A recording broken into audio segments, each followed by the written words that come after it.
Friends, welcome to my YouTube channel Hema Chakri. నేను హేమ అండి. ఈరోజు మా ఆయన అయితే మార్కెట్కి వెళ్ళి తలకాయ కూర తీసుకొచ్చారు. దీన్ని అయితే క్లీన్ చేసుకొని కుక్కర్లో వేసుకొని అల్లం వెల్లుల్లి పేస్ట్, కారం, పసుపు, ధనియాల పొడి, సాల్ట్ వేసుకొని మంచిగా కొంచెం ఆయిల్ కూడా వేసుకొని మంచిగా కలుపుకోవాలండి. కలుపుకున్నాక ఇందులో కొంచెం వాటర్ వేసుకొని 6 విజిల్ వచ్చేంత వరకు ఉడికించుకోవాలి. తర్వాత కళాయి పెట్టి కొంచెం ఆయిల్ వేసుకొని ఉల్లిపాయలు వేసుకొని బాగా వేయించుకోవాలండి. అవి వేగిన తర్వాత అల్లం వెల్లుల్లి పేస్ట్ కూడా వేసుకొని తర్వాత టమాటా గ్రేవీ అయితే వేసుకోవాలి. టమాటా పేస్ట్ మీకు గ్రేవీకి తగ్గట్టు వేసుకోండి. వేసుకున్నాక ఉప్పు, కారం, అలాగే బిర్యానీ మసాలా, పసుపు వేసుకొని బాగా కలుపుకోండి.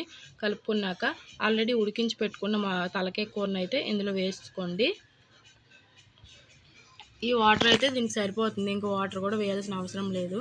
వేసుకున్నాక ఇందులోనే కొంచెం చింతపండు రసం అయితే వేసుకోండి. చింతపండు రసం వేసుకున్న తర్వాత బాగా కలుపుకొని మంచిగా ఉడికించుకోవాలండి. బాగా అయిపోయింది. మీ గ్రేవీ సరిపోయినట్టు ఉంచుకోండి. ఇందులోనైతే పచ్చిమిర్చి